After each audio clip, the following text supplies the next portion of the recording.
Yo, what's up, family?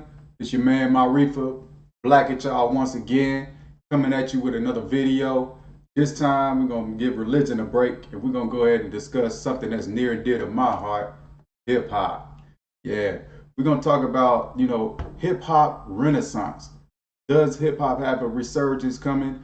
Is there a new movement shifting back to where it originated from and the whole concept and message of what hip hop truly should have been and used to be? So, we're going to discuss that right now. But before we do, a few admin notes. So if you can, please take a look at this here. Go ahead and like, subscribe, and share. On YouTube, go to my page on YouTube, hit the bell, subscribe, give us Maarifa. Go to Facebook, check out my Facebook page at Give Us Maarifa. See it right there? Let me see. Yeah, you can see it right there. All right, Give Us Maarifa. So we're gonna get into this little lesson. Admin notes are out the way. So we're gonna go ahead and get into it. Let's get started.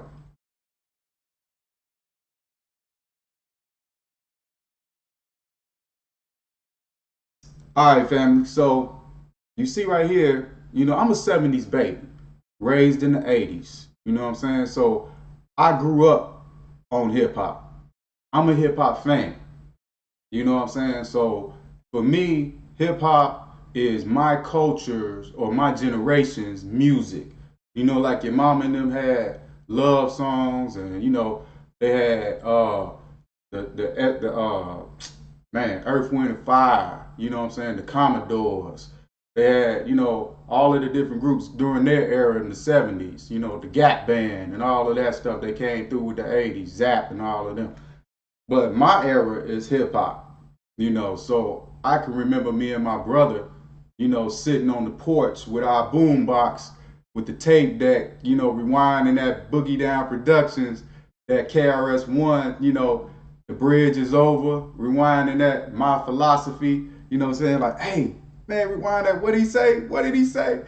Hitting that Run DMC and listening to that Uncle L. Man, it was a beautiful era. Hip hop at that time was something that was for the people, and it was just expressing, the I guess the plight of the black community, and it was discussing, telling stories in their rhymes about the life and struggles of the black people.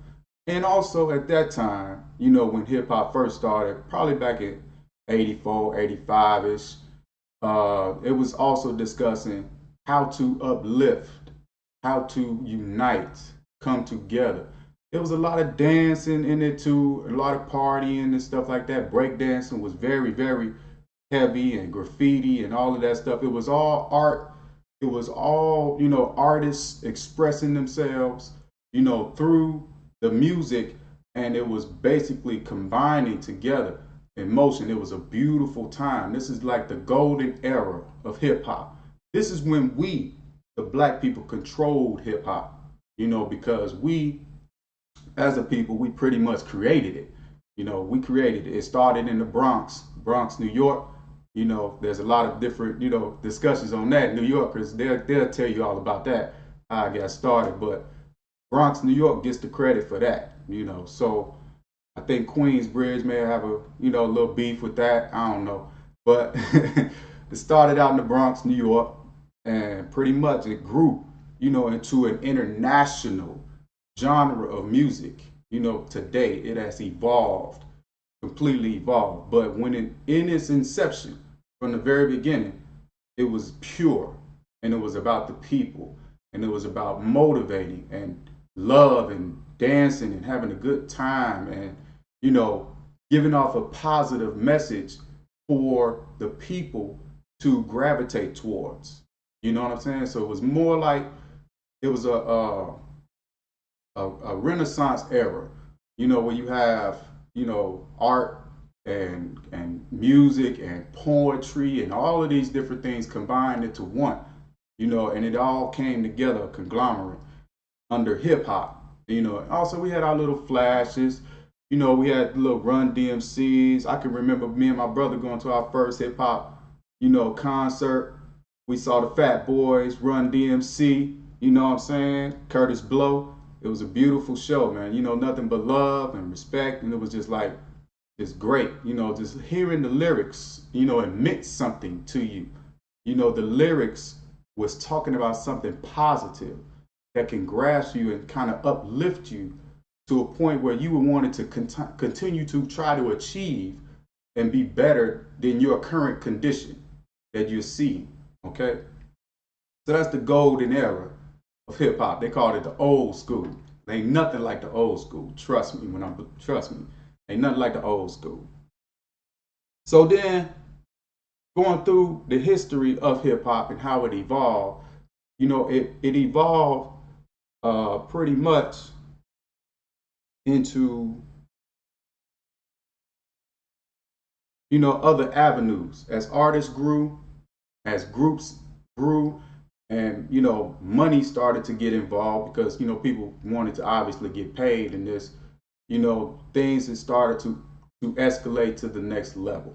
Okay, so at this time in this era, '84, it was pretty much you know organic and pure. You know, and then it went on to another era, Afrocentric, you know, rap, conscious rap, so to speak, where the people, the rappers, the artists, like Boogie Down Productions, KRS-One, X Clan, you know, you had Brand Nubians, you know, groups like Public Enemy, putting out messages about African people, where we came from, you know, who we belong to as African Americans, you know, as black people, you know, connecting us with our roots to the motherland back in Africa. And it was very, very popular and trendy to, you know, be a part of the red, black, and green, you know what I'm saying, of the Marcus Garvey era, and reassociating yourself with Africa. You know, a lot of black people had pride in that, you know, and hip hop was kind of like a catalyst that was used to project that to the black community, you know, that consciousness, that awareness pretty much of what hip hop is and who we are as a people, and to be proud to be black and to fight against the oppression of the system that's keeping us down, but collectively coming together and uniting as a people. You understand what I'm saying? So that whole, you know, understanding and that whole movement, you know, that African conscious movement, you know, was something that was being stirring us up in the black community where we was coming together. You know, there was a period of time, you know, during the '80s where you could sleep, you know, at night with your doors wide open and your windows up. You know, you could leave your cars unlocked and nobody would mess with your stuff. Nobody would come in your house to do anything because we had, you know, a community, you know, where black people were, you know, trusting and looking out for one another. You know, yeah, you had onesies and twosies, knuckleheads here or there, but the community would check them. But rap music was kind of like that same, that ideology of family. You know, it's trying to connect you back to Africa and having that unification as one, you know, where we as a people understood where we came from. And it was enlightening and waking the minds of the people, the youth, which was me at that time, you know, because I was 13, 12, 13 years old back in '84, '85. So during that time frame, it was impacting the minds of the youth and it captured us, you know, and we were captivated to a point where we were stimulated and our emotions were attached to that, you know, that hip hop and that positivity and that identity of Africanism and that identity of who we are as a people because we wasn't being taught that in school. You know, we were being taught the white European system. You know, the only thing they gave us was slavery, Martin Luther King, you know, and maybe some Harriet Tubman stuff, you know, for Black History Month. And, you know, cotton gin, which ain't got nothing to do with us. But those are the things that we were taught in Chicago, where I grew up. You understand what I'm saying? In school. Not sure where y'all what y'all were taught Black history, but I got a lot of my historical understanding from rap, hip hop music. So from that point of view, from that standpoint, it was very important, and I took pride in the music and I understood it, what they were trying to do, the message that they were trying to convey.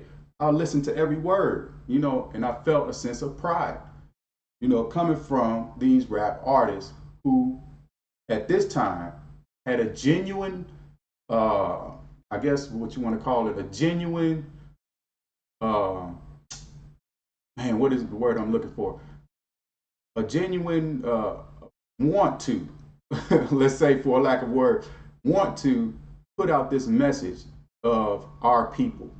They had this desire to put out this message about our people and to deliver it, to give our people hope because of the impoverished conditions that we found ourselves in.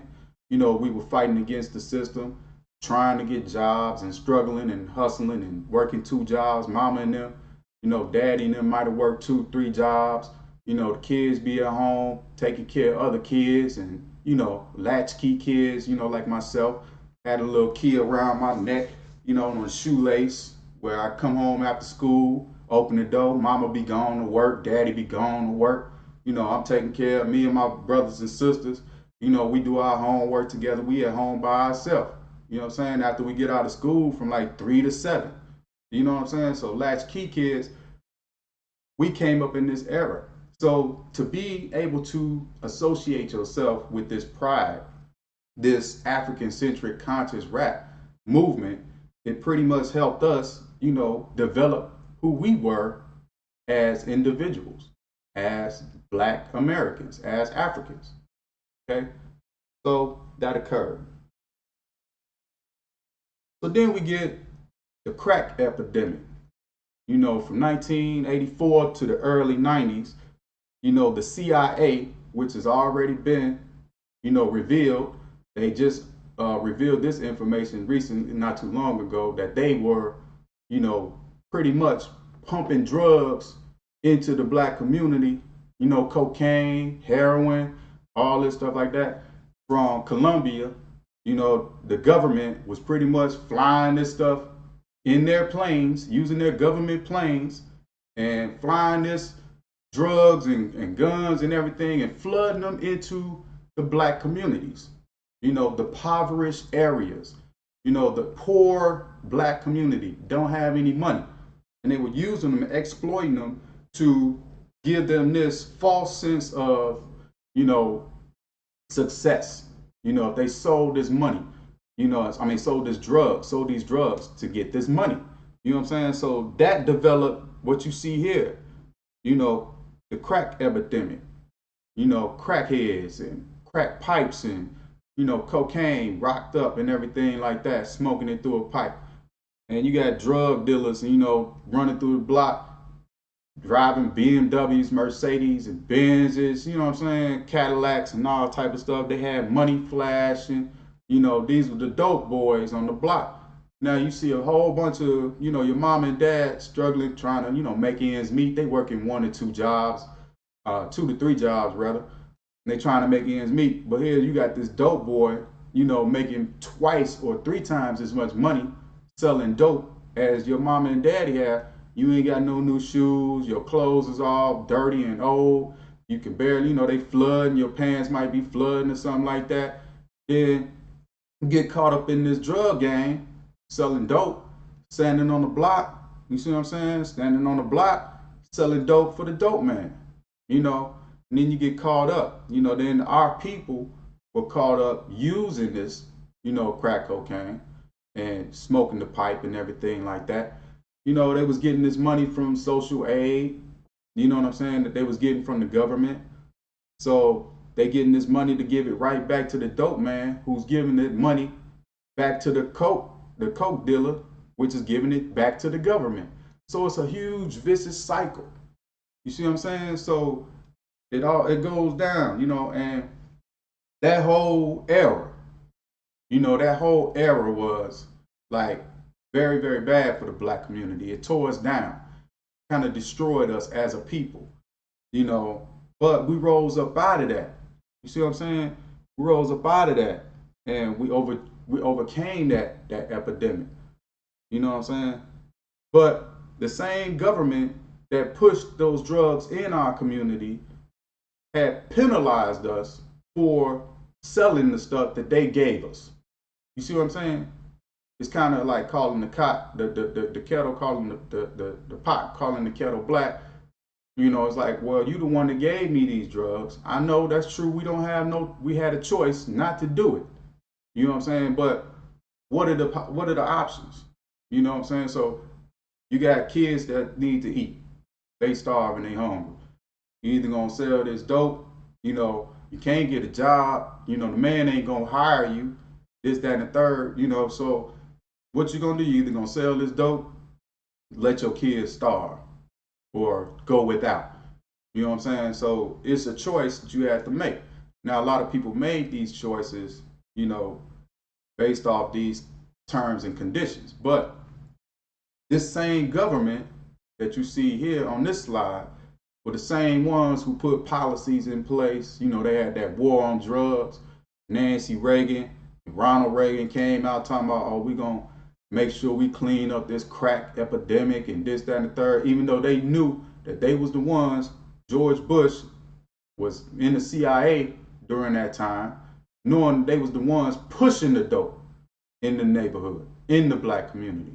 You know what I'm saying? They were the major distributors of the dope. Black people didn't have no planes. Black people didn't own no planes to push no drugs in the community. But we did have a choice to not use it or sell it.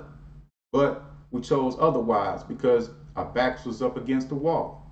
You know what I'm saying? So you see a couple of people that decide to sell dope and they running the block, in Benzes and Cadillacs and BMWs, flashing money. And, that's very enticing. That's very, enticing to somebody, especially a young person, who don't have much, who's going hungry at night, so they desperate. You know what I'm saying? That's no excuse. Not trying to make any excuses for nothing, but that's what happened. You know what I'm saying? So they put on uh, this whole mass productivity for them to arrest black people. They did a lot of mass arrests, raiding drug houses and this, that, and the third, locking people up at large rates. So they developed, this industrial prison system. The government did with the president in there.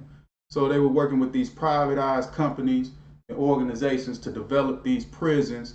So they needed a means in which to fill these prisons up because they're going to get money and free or cheap labor back from the state, from these inmates, that are in the prison system.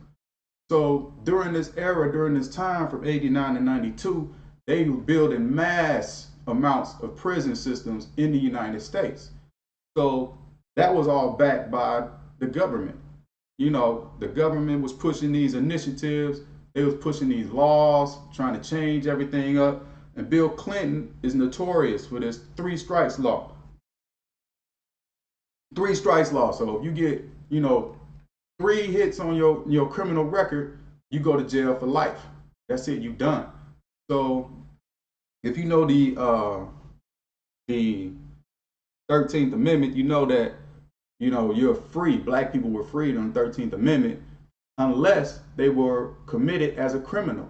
Then they were indentured slaves or indentured servants. So you can go look that up. 13th Amendment.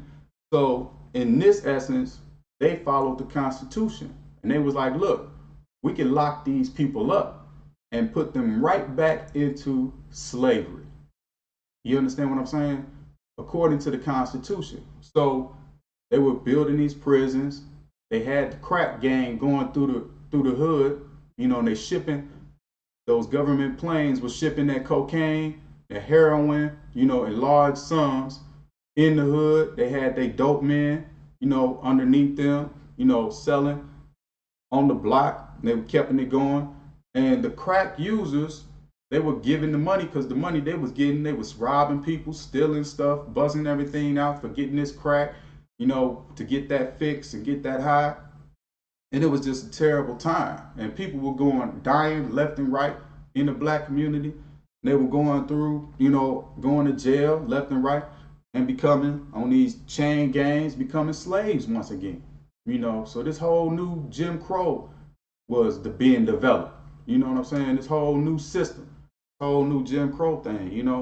And it was all done, under the mask of the government. Okay? The presidents and all of them. So then the conscious rap community, got together and they fought against that. They saw all the chaos that was going on in the community. So you had people like, Public Enemy, groups like that, Heavy D and the Boys, and they came out with the Hip Hop All Stars, put out, and, East and West, stop the violence, self-destruction. Y'all remember that song? Self-destruction. You had it for self. Yeah, that was it. That was dope. Same gang, out west, they had the same gang. They was talking about that. And a lot of that was geared towards stopping the crack epidemic and stopping the violence in the black community as, because of result of the crack epidemic. So, a lot of that, graffiti artists was like tagging and stuff like, death to crack dealers, crack is whack. We don't want crack no more in our neighborhoods. It was a huge, huge, pushback, that rappers took a stance against. And these rappers are people that, the community looked up to, the youth like myself. We respected what they said, we respected, what message they were putting out. You know what I'm saying? Because we looked up to them as our leaders, people who we could trust and put our trust in, and they was giving us a positive message about ourselves, our identity as a people. So we kind of looked up to them as our heroes and, our leaders. Especially, people like Chuck D, they pushing a positive message, talking about fight the power, and you could see all the imagery on the videos, you know what I'm saying? And how prideful that was, as powerful, as it was, to be able to, have a sense of pride in yourself. So once they pushed that whole movement, to stop the crack epidemic and to stop the violence in the black community, then it was, it kind of died down a little bit. You know what I'm saying? It wasn't cool, no more to be a drug dealer. Everybody, wasn't all, glamorizing it no more.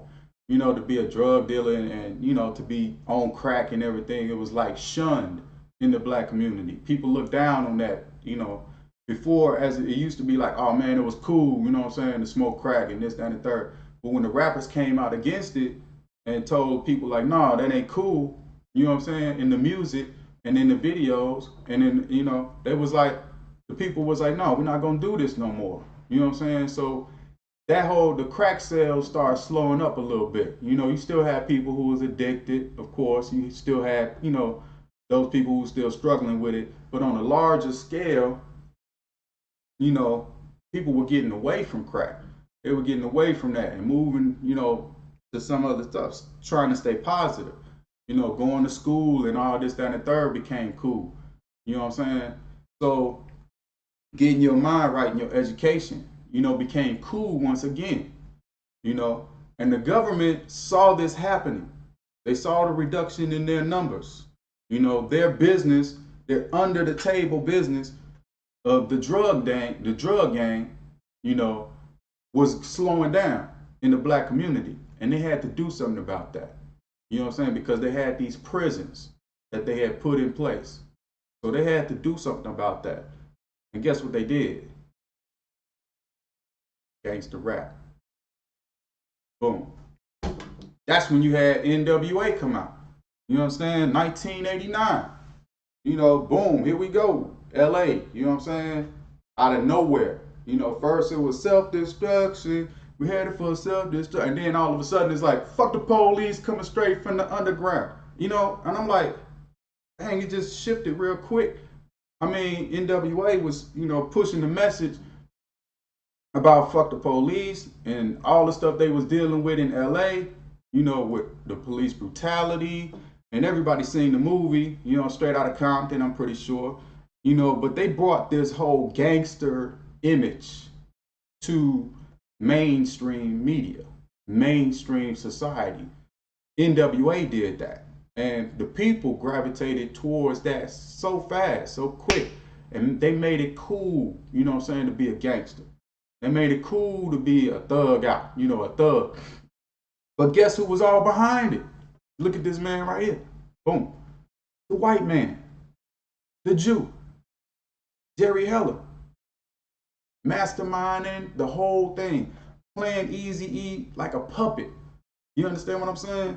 Pushing the whole thing, making them look, putting the imagery out there. Look at all the imagery with the guns and everything like that. Ice Cube holding the AK. Look at this. So the parental advisory, content explicit label had to be placed on these CDs now, because the content in which they were pushing in this music, even though I'm a fan of hip hop, I'm a fan of rap music, you know what I'm saying? And I listen to it, but I'm aware of what it is. I'm aware that it's only entertainment. I'm aware because I seen the birth of hip hop, and I saw how it evolved and where it went to, and I understood what was happening to hip hop. Okay, and I was pretty much a scholar. I mean, I guess hip hop is student of hip hop. Pretty much, I studied it and I understood who was running what. The managers, the record labels, the companies. I understood how all of that came together and what that whole thing meant for them to be able to get a record deal and all of that. So a lot of these kids today, they don't get that part of it. All they see is the outcome. You understand what I'm saying? The end result. They don't see the behind the scenes struggle that goes on. A lot of people may, today, they may, know, because the internet is out there now and people are able to find information, anywhere. It's readily available. But still, a lot of people don't read. They don't pay attention, to stuff. So they're not going to really get into, how these rap artists are manipulated and used to push the certain agendas and certain songs, and how they are, encouraged to push out a certain message or a certain content, or how they're restricted from, or blocked from putting out certain material that they want to put out, or messages. They're not really totally free. And I'm going to show you in a minute, how, they're being held hostage, so to speak. They're being held back from being free, to present themselves and be artists that may want to be, consciously aware, but can't do it because this white man right here and people and white men like him who run the industry, the Jews. So this whole gangster rap era came about as a means to continue or to stimulate the mindset of the young youth, to get them to convert to a different, I guess, ideology for the music. So you have the music that's being presented, the content, and the imagery of that music.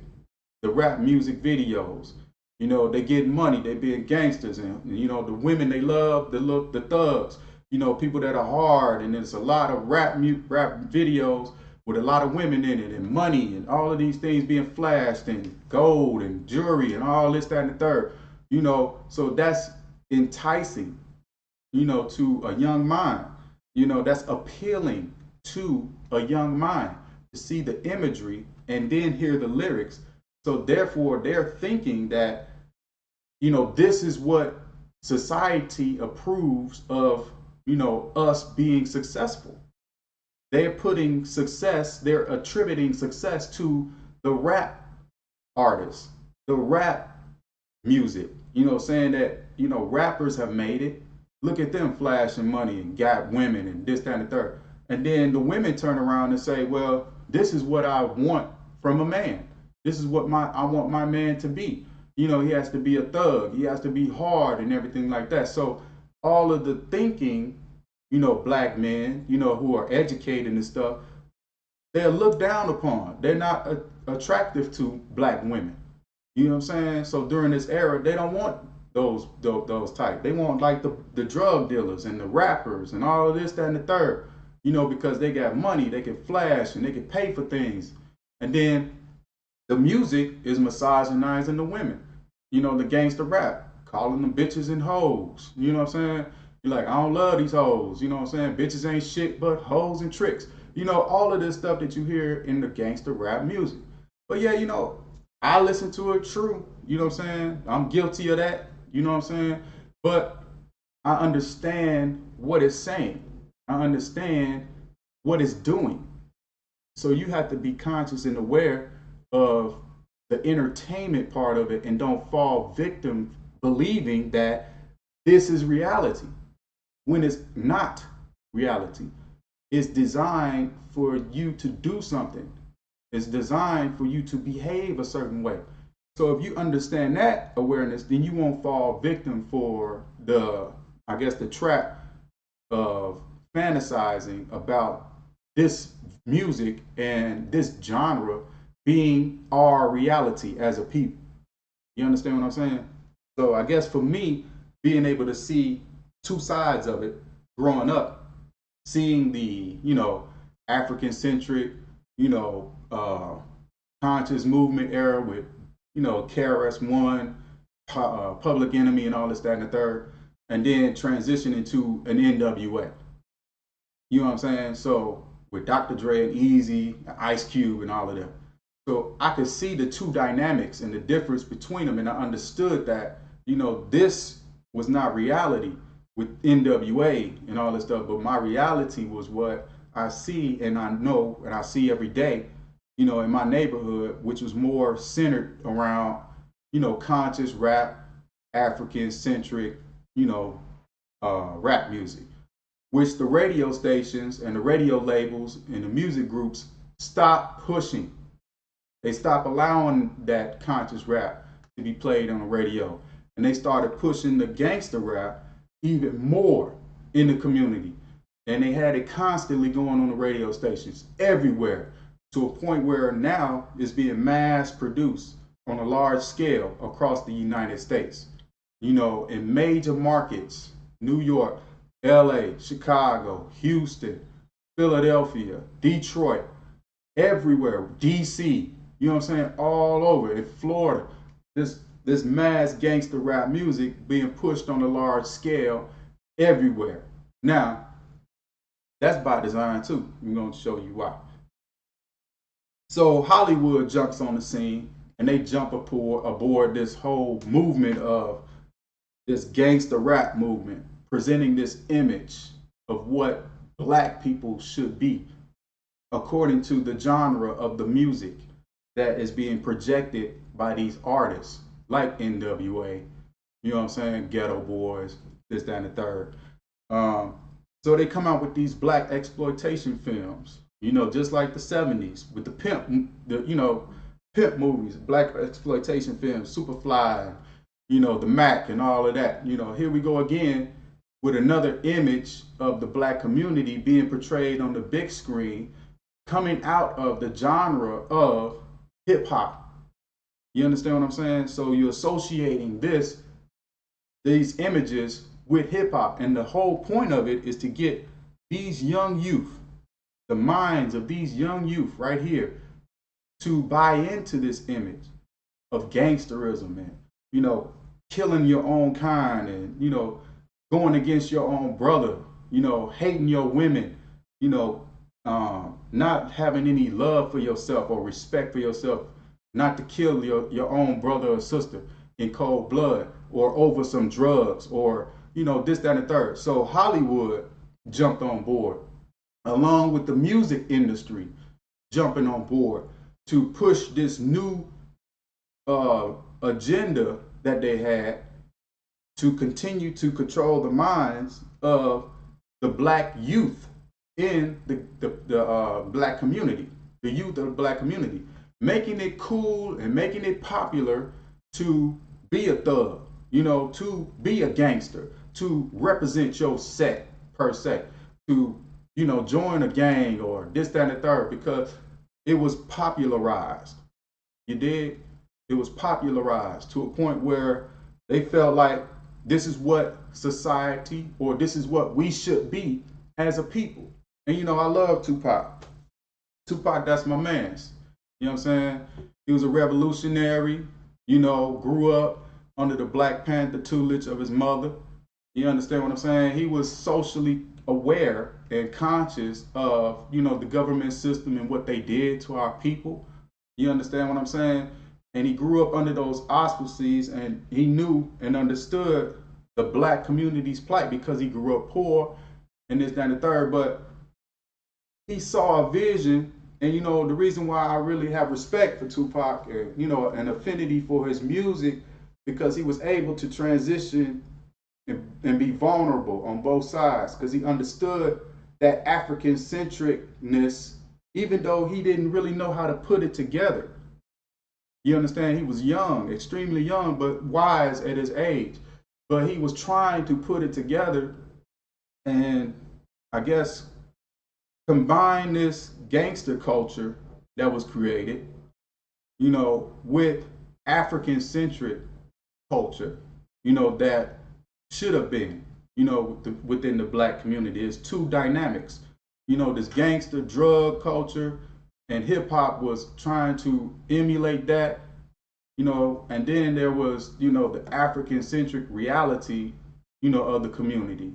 Those people who wasn't a part of the drug gang or the gang members and nothing like that, who was trying to go to school, trying to live right and this, that, and the third. So it was two dynamics, and Tupac understood that, and I just felt like, he could have had an opportunity to be something great, and his life was, he really wasted a lot of opportunities, and he got mad, and understandably so, at the black community because they turned on him and shot him.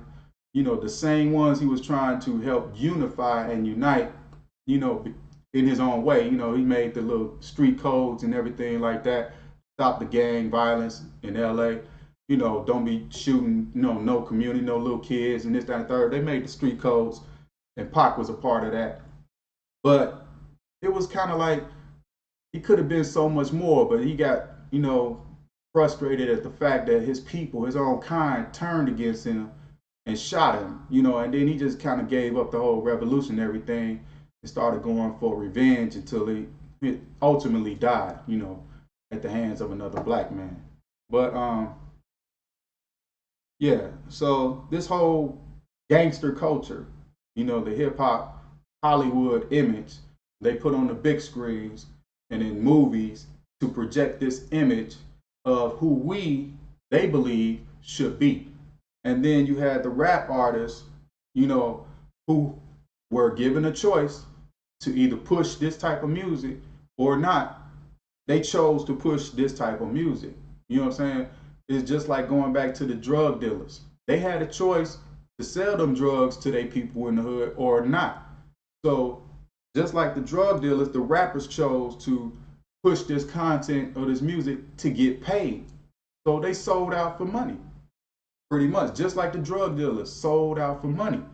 When you backed up against the wall, what are you going to do? Are you going to, you going to feed your family, or you're going to try to make it work some other way and struggle? And these guys chose to feed their family by any means. They didn't care, who it impacted or what type of impact they were putting out there or what type of message they was putting out to the people. They wasn't trying to be role models. You know what I'm saying? What they were trying to do was get paid. They were being selfish, not knowing that it had a greater impact on the minds of these youth right here. These youth, these young millennials that were coming up. Okay? These young millennials that didn't understand the history of hip hop. They didn't see it, from inception like I did. I saw hip hop from its very beginnings, its humble beginnings, and how the message changed and evolved, and how the record industry took, hip hop from black people, and they, pretty much changed the whole message that was going forward. And it was all, to help populate that prison system, You understand what I'm saying? To populate the prison system that they control from the government and the Jews who control the music industry. So now here are the real powers behind the rap music. It's the Jews. Okay? And the Jews are nothing more than descendants of the Greeks. So they never really left power at all. So the Jews, they run the music groups, they run the record labels, they run the distribution centers, they got everything on lock. You understand what I'm saying? They run the communications, they run the the radio stations, they got all of the mass communications. No one can put anything out unless they give the approval, unless they give the say so. No one can put any music. You can't hear nothing on the radio without the approval of a white man, the approval of the Jews. Look at this right here. You see all of these hip hop artists. Look at a picture's worth 1,000 words. Here go Ice Cube right here. Right there with the Jews and the Hanukkah candles. You know what I'm saying? He right there. And he was with Barbra Streisand and the rest of the Jews. So Ice Cube, the main one, who was talking about, no Vaseline, when he was dissing NWA back in the day before they, crossed over and stuff like that. He was dissing them, talking about, you can't, you're gonna let a white, what he said, let a white Jew break up my crew. You can't be NWA with a white boy running, something like that. But yeah, that's cute. But here he is, years later, in cahoots with the white man, with the Jews. He got deals and stuff that he struck with them. So they sold for money. Look at Diddy. Look at him cooning up right there. Look at Diddy cooning up to Clive Davis. Him and Faith cooning. Look at Drake and Diddy still with Jimmy Iovine. Cooning. Look at him cooning right there. Look at Kanye. We just seen this recently. You know what I'm saying? Kanye with the Make America Great Again hat. Him and Trump, his homeboy. You know what I'm saying? So they all in cahoots with the Jews, with the government. And it's all an agenda. But see, the average rap fan, young rap fan, will not see this stuff. They won't understand it. You understand what I'm saying? They won't get this whole part, the behind the scenes deals that be going on. The discussions that be happening behind the scenes. All they hear is the new album that dropped. Oh, Drake got a new album. He just dropped. Yeah, let's get it. Yada, yada. They see what took place behind that, about what songs get put on the label. Now, there's a TV show, Empire, right? A lot of people don't like watching that stuff because, it got a lot of homosexuality in it. But Empire, if you take a look at that, it'll show you some of the behind the scenes, music industry drama and mess that goes on. How they push certain music in order to project a certain image, in order to continue to push certain ways and things. And they'll reject other songs and say, no, you can't put that out because it's not hot right now, or the people won't receive it, or this, that, and the third. They have these A&R executives who will listen to this, and they supposed to be the experts on what the people, from these surveys they put out to tell what the people may want to hear, so they put out this image, according to these record executives, A&Rs. And these people, got the ears of the owners, the Jews, because the Jews don't know what the black people like to hear. You know what I'm saying? So they put, A&Rs in charge to go out and, survey the people and find out what they want to hear. And then we tell them, hey, we want to hear this gangster stuff. We want to hear this rap, this, that. We don't want to hear no bullshit. We want to hear that, that real shit, nigga. We on that stupid junk. You know what I'm saying? And it got us that way by design. And I'm going to show you how they got us like that. But a picture's worth 1,000 words. Look at that. Ice Cube. Sold out. You know what I'm saying? And I like Cube. You know what I'm saying? I like some of his music and everything. But still, you got to question his decisions. And he's saying one thing, but yet behind the scenes, he's acting another way. And that's another thing I'll be trying to tell, young kids who, listen to hip hop and rap. Don't think of it as some reality. It's just entertainment. Don't fall for the trap of you trying to emulate what they're rapping about. Don't fall for that trap trying to emulate what they're rapping about, because that's a false reality. That's not real life. You understand what I'm saying? So don't, try to, make your life fit what they're talking about. Like, I'm gonna shoot a nigga in the club, or I'm about to go to the club and make it rain on these bitches, or I'm gonna twerk my body this like that, I'm gonna pop my ass up and all that stupid shit. Be like, it's stupid. You know what I'm saying? So we got to be able to, I guess, differentiate between the two, from reality and the art, the music. You know what I'm saying? So we won't get caught up. But here we go. The president in bed with the Jews for years, for centuries. You know what I'm saying? The United States. They have an agenda to push. So they working hand in hand. The government is like, hey, we got these drugs to push. We got these prison systems we need to fill up. We got these rap music artists, and we need to go ahead and push this image and push this message to these people to continue to dumb them down so that they will stay in the state of chaos that they're in. Continue to divide and conquer. Continue to push this message and this narrative to these people.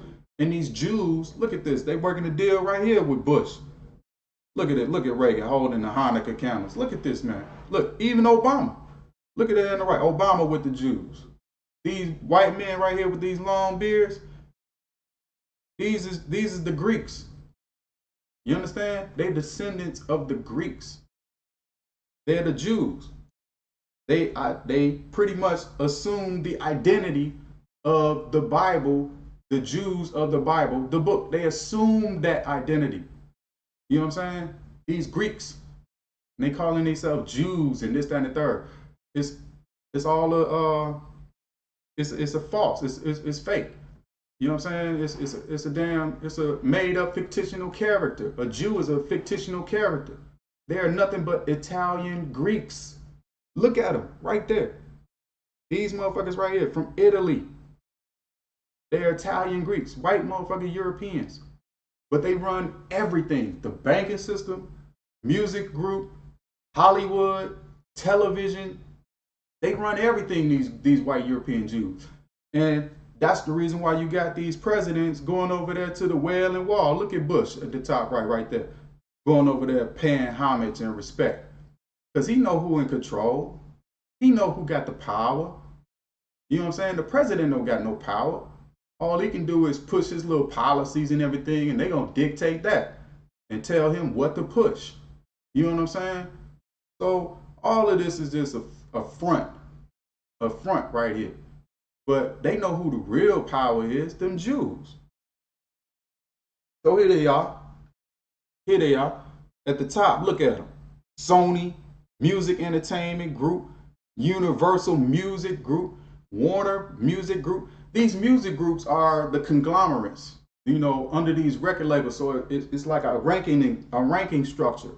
So at the top are the music groups, the conglomerates, and then underneath there are record labels, and then you got record labels underneath them who have subcontracted record labels. And that's what you have here with like Cash Money, No Limit, Def Jam, Rap a Lot, Rockefeller, Bad Boy, Death Row.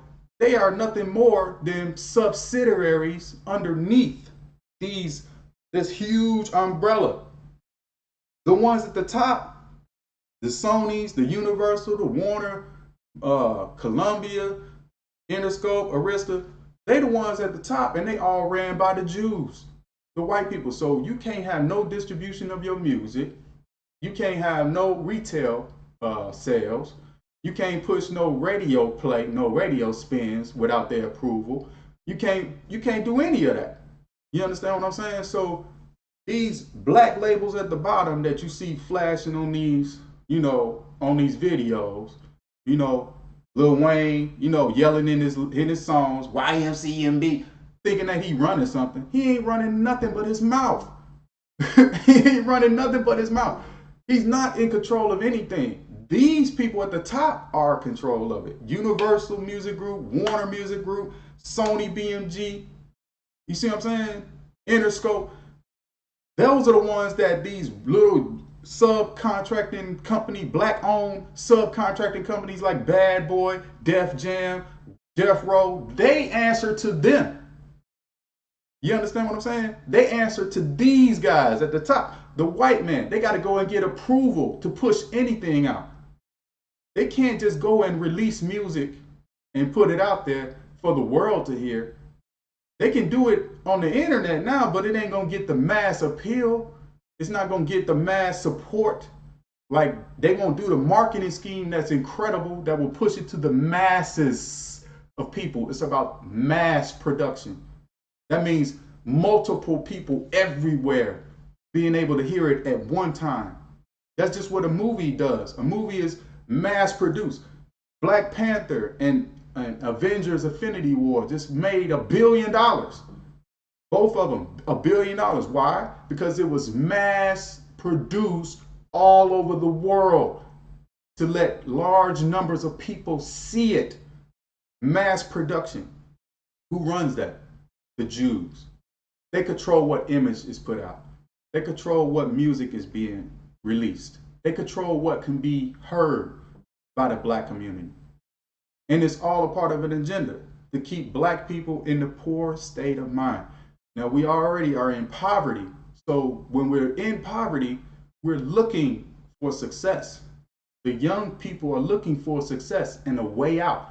They're looking for something that is tangible for them to be able to gravitate towards, and they call that success. When these rap artists are putting out these images of them being owners like Puffy and Suge Knight, or what's his name?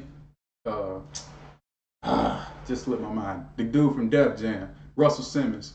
Russell Simmons, all of these, owners of these legend black companies, Jay Prince, Rap-A-Lot Records, they making it seem like they're in control and running things and this, that, and the third. They're not doing nothing but running their own little subsidiary companies. They look like they got success and money, and they presenting this to the youth in the black community, and they're thinking like, that's what I need. That's that's what's up right there. Yeah, look at them. They got Benzes, you know what I'm saying? They got Beamers, they rolling Audis, they got Bugattis, you know what I'm saying? Look at them whipping, they pulling out money. Drake got a song he just put out, God's Plan. He gave away $990,000. People see that and be like, yo, that's where it's at, B. Yo, I need to be on that level. So it's like people in the black community see that as a way out. That's why you got 1,000 rappers in the hood trying to be rappers or athletes, because the image that is being portrayed is like that's the only thing that we're able to do. You know what I'm saying? To get success, which is a false narrative. It's a false narrative. You know what I'm saying? So, hold on a second, get some water.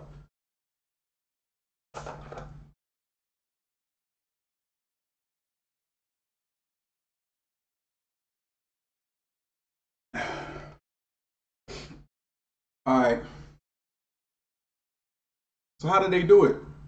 How do they get us manipulated with the music and the imagery? I'm going to tell you how to do it. So what they understand, the government and the Jews who are in power, they stole the ancient African knowledge. The Greeks did, because they were taught by ancient African Egyptians. These guys right here, they were taught by these people, in the mystery schools centuries ago about alchemy and, the human body and the brain, functionality, spirituality, the mystery systems, all of that. They were taught all of this information. We are the only ones who forgot, because of chattel slavery and Jim Crow laws, Willie Lynch, all of these different mechanisms that they use to strip us of our intelligence and our knowledge and to give us their ignorance. Okay, so 528 hertz, this is the universal frequency. Now let me explain the human body first. This DNA structure right here, you see this? in the right. Scientific uh, uh, quantum physics has discovered that the human molecular body is nothing more comprised of billions of atomic atoms in motion. Okay, so the human body is built of, you know, the molecular structure of the human body is built up of, you know, billions of atoms that are in motion. So you pretty much have energy that we are comprised of in motion. You know, human beings are comprised of energy in motion. So we're vibrating at certain frequencies. Okay, this energy is vibrating at a certain frequency. So your body, even though you see a physical matter, you know, if you break it down to its molecular structure, you'll see all the way down to the finest point, the atom. You understand what I'm saying? So the atom is constantly in motion and we're vibrating at certain frequencies. The human body is. Now, the human body has a heart rate. The heart beats at 60 to 90 beats per minute and about 50 beats per minute if you're an athlete, you're athletic. So that's a natural heart rhythm. Okay, so the heart rhythm and the body rhythm is a natural flowing process, and the body flows together with that rhythm, and it vibrates accordingly on those frequencies to keep us in rhythm. Now, what happens is this frontal lobe in your brain, it has a pineal gland in it right here in the front, and it secretes dopamine.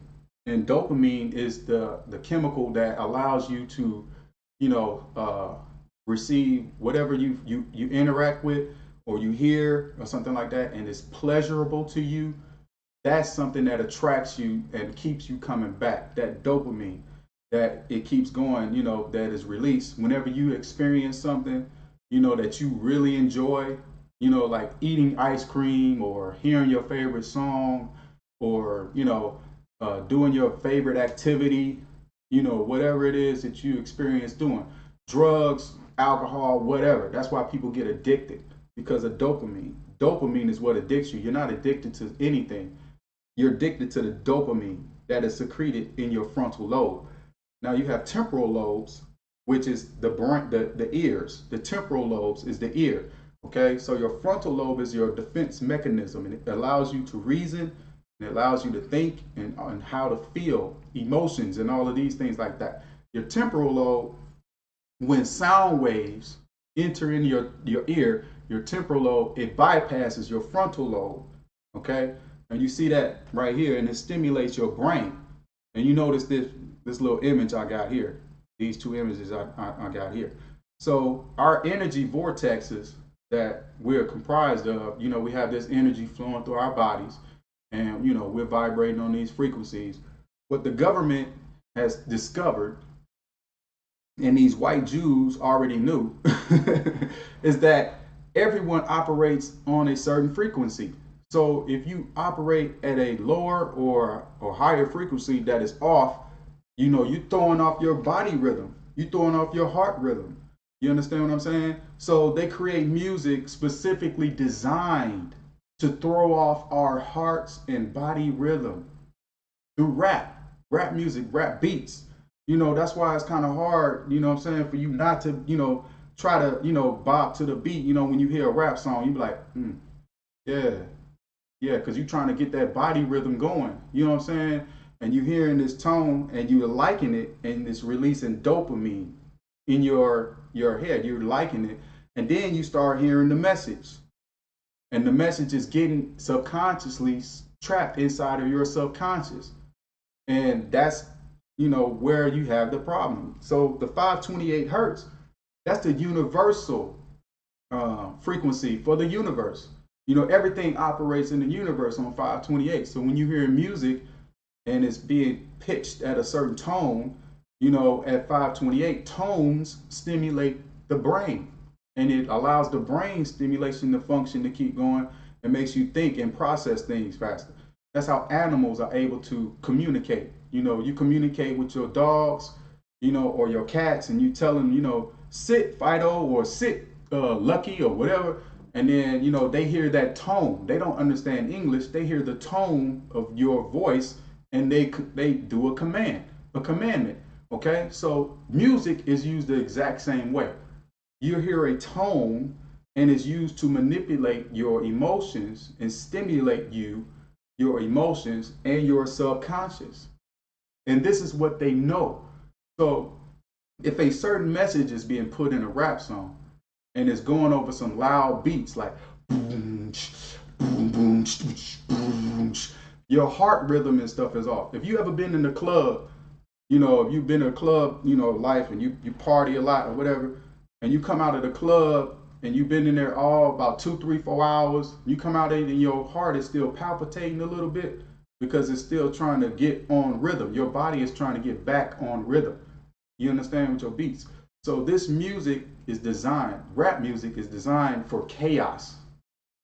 Chaos. There's no tones that are positive. No tones that are positive coming through rap music. So when you have a positive tone, it is set at a certain pitch. And 528 is that calming, soothing pitch that is universal, that our bodies and our minds need to function and stimulate. You understand what I'm saying? Rap music does the opposite.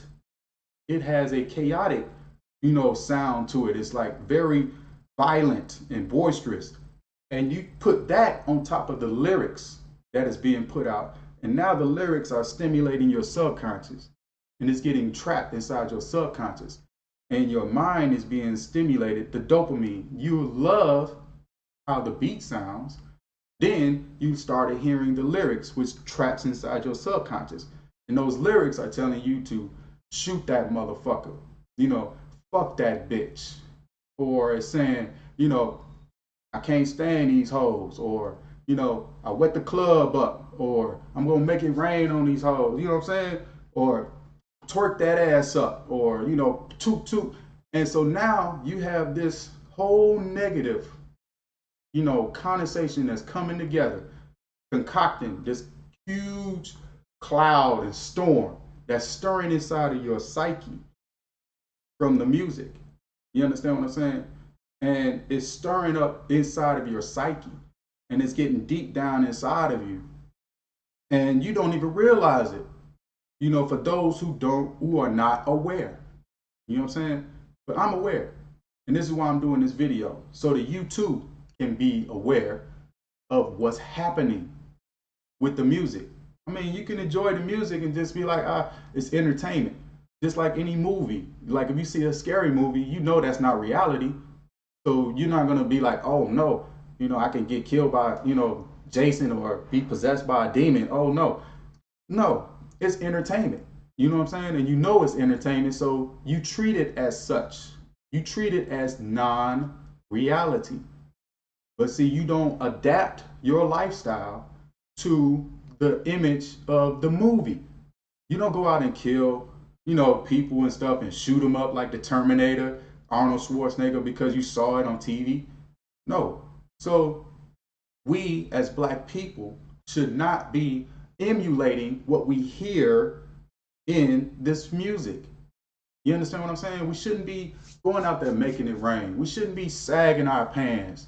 We shouldn't be walking around there talking in broken English and acting stupid and ignorant, disrespecting our brothers and sisters, killing our brothers and sisters. We shouldn't be doing all this stuff. We should be more conscious and aware of what we're doing to one another. But the whole focus and the point is for them to do that, the government needs us to continue to do that, because we've already come out against drugs and say drugs is whack. We don't want to do that no more. So they had to create something else to give us, to stimulate our minds. And they gave us rap music. They gave us gangster rap music. You know what I'm saying? It's like, oh, we like that. Yeah, we're going to be just like them. You know what I'm saying? We're going to emulate that. That's how we're going to be. And it was all by design. And they work deals with these artists to continue to do that. Push that to you. Here it is right here. Rap music versus classical. Okay? So on the right, on the left rather, let's start there. You see the image of what it is, what they're trying to project and portray unto the youth, the black community. You know, like this is real success. There's only a certain small percentage of rappers who actually make it, who actually become artists, who actually, make this type of money. And even then, they are putting out a false reality because they don't even have this money. A lot of these jewelry that they have on these videos, the cars and all of these houses they have on the videos be borrowed. That stuff be rented. It's not their real house. It's not their real car, not their real jewelry. They just rented it for a video shoot. You know what I'm saying? So these people have budgets, So it's like they're putting out a false reality to the world, a false image to the world, and a lot of rappers will speak on that and be like, man, you really ain't doing that. You really ain't this, that, and the third. Why you fronting? You know what I'm saying? You out there fronting like you this, that, and the third, but you ain't all of that, But those who made it know exactly what they're doing because they in bed with the Jews. I showed you the pictures earlier with Ice Cube with the Jews, Rick Ross with the Jews, Kanye with Trump. You know what I'm saying? I showed you Diddy, kissing ass with Clive Davis and Jimmy Iovine, Dre, all of them. They in cahoots. They in cahoots. And look, this is the image they want to portray. The women twerking and, exploiting their bodies for, money. And this is what the little girls see, and they think that that's beauty. And they think that that's what they supposed to behave like instead of respecting their bodies and respecting themselves. You know what I'm saying? They think that this is what they should be doing, twerking. Now they see Nicki Minaj and Cardi B turning their ass up, Beyonce turning their ass up. And then the dudes, they see, Diddy and Nelly and them throwing money in the club, Lil Wayne and them throwing the money in the club. And then you got dudes sagging with their pants off, trying to be gangsters and thugs because they hearing this in the music. They hearing the rappers talk about it, projected in the music. And it's all because this is the direction that the record label is pushing the artist. You're going to put out this content. You're going to put out this music. No, you can't release that song. No, we don't want to hear this song. You're going to put out this image. You need more sex. This over here. You need to put this in your music. Put this in your video. Put this. They're dictating to them. And they're getting that information from the top, the music group, the Sonys and, Universal and all of them, the Jews. This is what we're feeding to our people on the left. We're feeding this to the black community. While the white community, even though they listen to hip hop more than we do, they don't have to conform to our reality because they can escape their reality, which is money, wealth, privilege, and opportunity. They can escape that and come be entertained by us, the rappers and stuff like that. But we also love the music, but we have to continue to live in the conditions while they get to go home. The white people get to go home and live their, upscale, middle class, upper class lives while listening to ghetto gangster music. You know what I'm saying? So their reality is not our reality. So we are trying to reach for success and we live in the fantasy while their reality is an escape for us. It's just like for them, for white people who listen to hip hop, it's like they're going to the movies. You understand? They get to escape, for a couple of songs, a couple of hours. They get to escape their reality and then come and be entertained, by black folks with the rap music and the image that are put out by the Jews, the white Jews, dictating what the black people will put out to the community and the rest of the world, while they get to escape their reality for a few hours. Then they go back to their, luxurious or comfortable, living conditions. While we, as the black people, we also enjoy the music, but we have to go back to our poor and struggling conditions. You understand what I'm saying? The reality that the rappers are talking about are our realities, our conditions that we have to go back to. And we created that condition through the music. We're emulating what they're putting out, what they're projecting. The black people are emulating that and turning the art into reality. It's like art is imitating life, or life rather is imitating art. Okay? And that's not how it should be. You know what I'm saying? So life should be regular, normal. So here's what you have here on the right, classical music. You see white people, their whole mindset is we're going to listen to this 528 hertz. We're going to be on the universal love frequency because we understand how the body operates and its energy vortexes, and the body is vibrating on different frequencies and stuff like that. And our heart rhythms are naturally, we're going to stimulate our minds to be smarter. We're not going to dumb our people down, our kids. You know what I'm saying? So they give their kids a choice. Hey, you can go listen to this rap music, but don't be over there long. Come back and we're going to go to our piano lessons or violin lessons, and then this is the image that they see for their kids. The boss, to be the boss of your kids, the black kids. So that whole image, and the image on the left where you see the brothers and sisters, disrespecting the sisters or whatever, got his pants sagging off his ass, shirt off. That's the image that we, the black people, accept as, what is popular, what is cool, what is hip, what is happening. You know what I'm saying? While they, on the other hand, are looking at themselves as, the boss, successful. They're going to stimulate their minds for positivity. They're going to listen to 528 classical music, hertz and stuff, because they got that from ancient African people. We are the ones who just let it go. Shadow slavery, you know what I'm saying? Jim Crow laws, segregation, you know what I'm saying? Willie Lynch syndrome. Our mental capacity, the mental mind state of the black community is messed up, totally messed up. We have problems, deep rooted problems. We hate each other. We are jealous of one another. We don't want to see each other succeed. We won't help each other out, even in business. When it comes to business, we got a crabs in a bucket mentality. We hate to see our fellow brothers and sisters make it, not unless they are a successful rapper or athlete or movie star. You know what I'm saying? In regular life, we hate on each other a lot.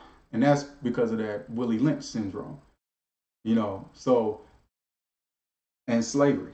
So the white people have done a very, very, man, they did a job on us that is incredible. I don't blame the white people of today.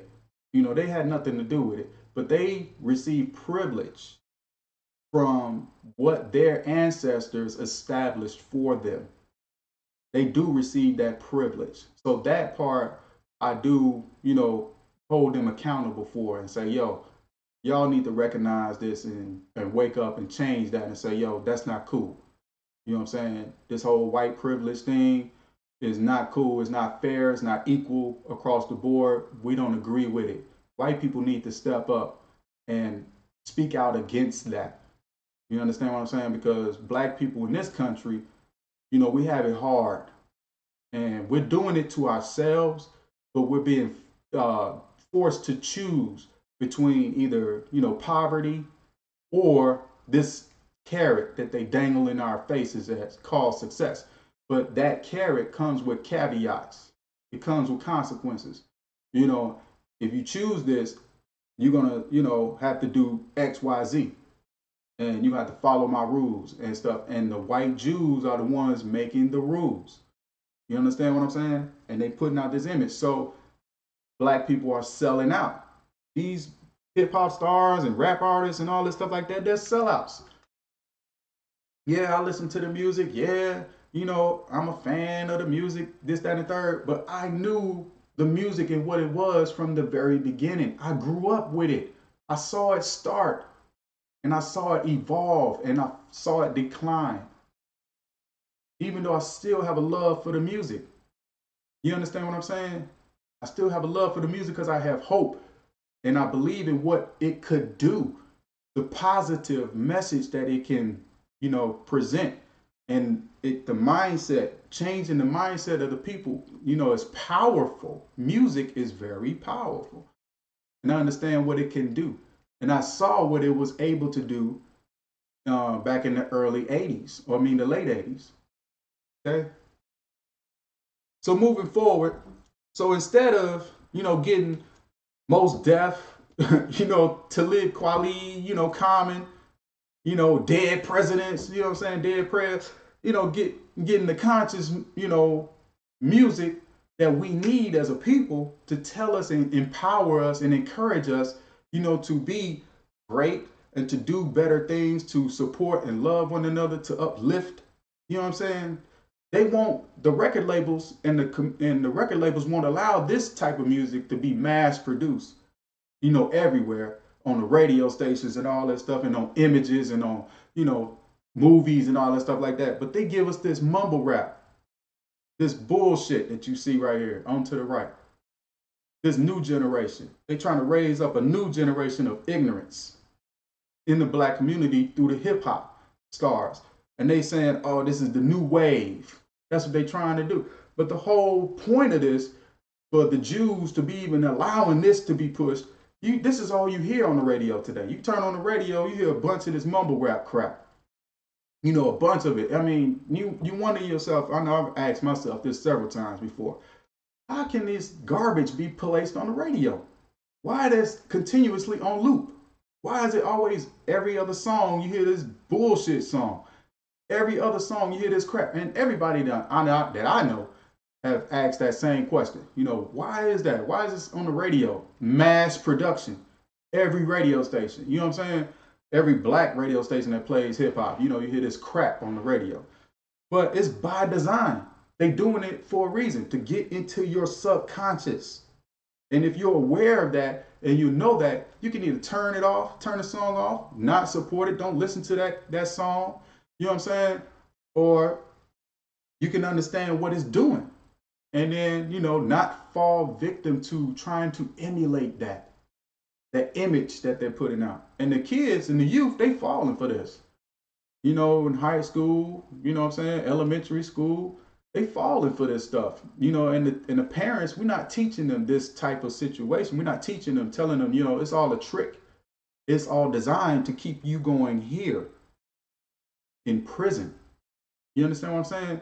So the system from going to high school to prison is already in place. It's implemented, because they already project a certain percentage of them will not make it to college. A large percentage of blacks, and underprivileged will not make it to college. They will not become college graduates because they're going to listen to this hip hop. They're going to try to emulate what they hear and see on these videos from these rap artists that they look up to. And they're going to try to go ahead and live that lifestyle, smoking weed, doing drugs, going to the strip club, shooting their brothers and sisters, shooting people with guns, being in gangs, because they think that's cool. They think that's what's popping. They think that's what's, where life is supposed to be. You know what I'm saying? They don't see no other way out. They see everybody doing it. Everybody's emulating everybody. You know what I'm saying? They all following each other. Just following the trend. And you hear songs, you hear Tech Nine or whatever the heck his name is. You listen to Migos, whatever. You know what I'm saying? You listen to all these little mumble rap people. I have no idea. You know what I'm saying? And then you end up trying to emulate that. And then you end up in jail. You catch a case, end up in prison. Now you in the prison system that the government created and is being helped and supported by the Jews through the music and the movie industry. You know what I'm saying? So it's all a big it's all a big conglomerate. And these artists, shame on them. They should have more respect for their people. They should have more moral fortitude to put out content that is positive. They should have a moral obligation to their people, to put out information that's positive, that will uplift their people, to help give them information and knowledge, to continue to do like those first rappers were trying to do when hip hop initially started. You understand what I'm saying? Like KRS-One, like Boogie Down Productions, like, Public Enemy, Chuck D, like Brand Nubians. You know what I'm saying? Like X Clan. Put out some conscious, uplifting, you know, music that will help the people, like Talib Kweli, like Mos Def, Common. Put those on the mainstream, but they won't do it, because it's designed to keep you, or keep the black people dumbed down, and in prison. That's what the rap music is designed to do today. And if you're aware of that, you're conscious of that, then you see what's happening, and you won't get tricked into falling victim of trying to emulate what they're pushing in their agenda. Because you'll see behind the bullshit, you be like, man, I ain't trying to be that. I mean, I listen to the music, but I ain't trying to be that. That's not who I am as a person. You understand what I'm saying? Because that's what white people do. They listen to the music. I mean, some of them try to conform and try to be that. But, the large majority of them be like, no, I'm going back to my regular whiteness. You know what I'm saying? I'm going back to my regular white, enjoyable middle class life. You know what I'm saying? So, but like I said, damn, you know, this is it. You know what I'm saying? So we need more records like Kendrick Lamar's album, Damn, or To Pimp a Butterfly. He was like, we gonna be all right. We gonna be all right. Yeah. And, Jay-Z pushed the album, 444, talking about, how, black men should be held accountable, this, that, and the third. I guess he growing up now, because he used to push that drug image and all of that too, back when he first started, but now he's getting older, he want to try to put more conscious content out. And J. Cole, you know what I'm saying? And Childish Gambino just put out an incredible video, called This Is America, showing the imagery of the whole agenda, of America and what the hell is going on in the black community and why we're so ignorant to the facts and things that we see, going on around us, we choose to ignore, and it's just like, damn, but we need more music that is African centric, consciously aware. And I'm not saying that, K Dot has a chance. K Dot, Kendrick has a chance to do what Tupac started out, doing, trying to be a revolutionary, to uplift the people, trying to consciously wake them up. That's why I put him up at the top. Like, yo, he has an opportunity to do that because he has captivated the minds of the youth, and he's able to present himself and present his content, and he's put out great music. His albums, have been very consciously, in my opinion, socially conscious, to a point where he's, describing this information, but also he's trying to, show you a way out, a better way to think. You know what I'm saying? A better way for you to act and respond. You don't have to be like that. He's being real. And I can respect that, because we need this music to be able to uplift us, to get our kids educated. You see these kids over to the right? We need the little kids to be thinking that it's cool, you know what I'm saying, to be knowledgeable and educated and to have pride in themselves, not wanting to be gangsters. And then they'll get to graduation like this. And then we'll have young men and black women graduating and being entrepreneurs, opening businesses. You know what I'm saying? Educating ourselves, treating each other with respect, loyal to one another once again. You know what I'm saying? Get to the point where we will help each other out. Hopefully we have a sense of pride of being black, and not ashamed to be black, like a lot of us are. You know what I'm saying? We got a lot of division, in the black community. You know what I'm saying? It's like, if you're not a part of my, church, or if you're not a part of my religion, what I believe in, or if you're not a part of my frat, or if you're not a part of, whatever sorority, whatever thing that you affiliate yourself with, then you don't want to help nobody. You know what I'm saying? Oh, this person is, it's just, it's weird. But like I said, I think we need more music, and that's the history of, hip hop and how it evolved and who's running it, who's really behind the scenes with the power.